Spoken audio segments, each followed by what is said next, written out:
Welcome to Adventures with Flowers TV, the gardening show for busy women who are craving a quiet mind, a gorgeous garden and some time just for them.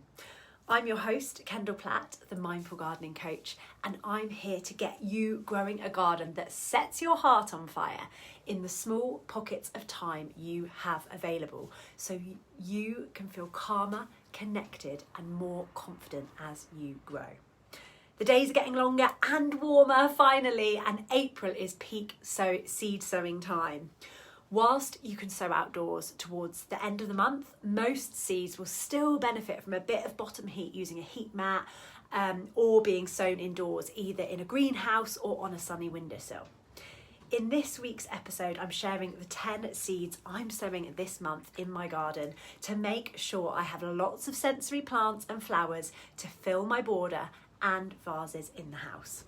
First sense then is sight, and we're going to start with Ami Visnaga. It's a slightly different type of Ami that can be sown outdoors later on in April, and one of the benefits of sowing outdoors is that you don't have to pot on, which can take quite a bit of time. However, due to the seeds being exposed to the elements, germination rates tend to be lower, so you'll probably get less plants. Their beautiful white umbels look really stunning in your borders and bouquets alike. Next then is Cosmos. Probably one of the easiest flowers to grow from seed, so great if you're new to seed sowing. My current favourite is this one, Apricotta, but there are some gorgeous candy striped white and pink varieties and some that have unusual petals, such as the cupcake varieties or the seashells, which have almost tube-like petals. Next then we've got Helianthus, or sunflowers, the classic sunflower with a twist. Now you can grow burgundy sunflowers, pale yellow, even those with petals that change yellow to burgundy, and these fluffy teddy bear ones. A few of my faves are Valentine and Mrs. Mars. Next then we've got zinnias. If you thought there was loads of Cosmos varieties, well then zinnias top the list. A huge array of colours, from pale whites and yellows to electric green, right the way up to the bold hot pink and orange flowers. I'd advise buying one of these mix packets for your first go so you've got a good range of colours.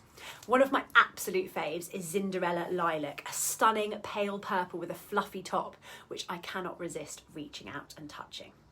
The next sense then is sound, and we're going to start with Helichrysum. Not only do these look like little boiled sweets in rich and intense colours, but they make the most delightful sound as you rub your finger across the flowers.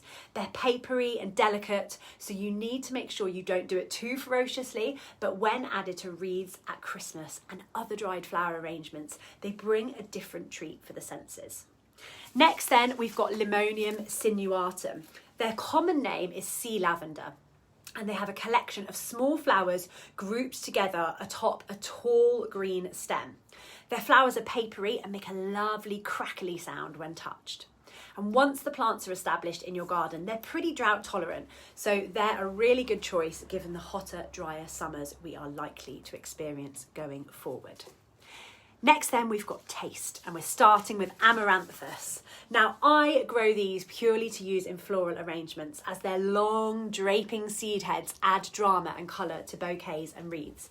But the leaves and the seed heads are actually edible. You can use them in salads, curries and stir fries, with their flavour being similar to quinoa. Next then we've got Persian cress. Not only can this gorgeous peppery leaves add a bit of zing to a salad, but their stems can be used dried or fresh in cut flower bouquets as a filler flower, or in wreaths with their silvery green seed pods looking like tiny coins. Next then we've got Touch, and I'm going to be talking about Gomphrena, another type of amaranth. They've got globe-shaped pink flowers and they've got soft papery heads that are irresistible to touch. I like to include them in wreaths and arrangements to add a different way for the observer to interact with the arrangement and help them fully immerse in nature.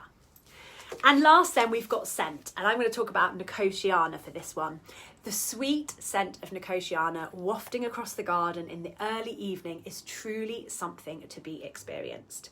Easy to grow from seed, and once your plants are big enough, plant them out near to a seating area so you can relax and enjoy their sweet scent as you wind down at the end of the day. Pop any questions you have in the comments below.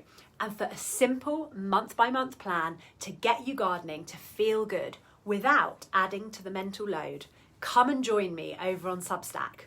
All the links you need are in the description below. See you later.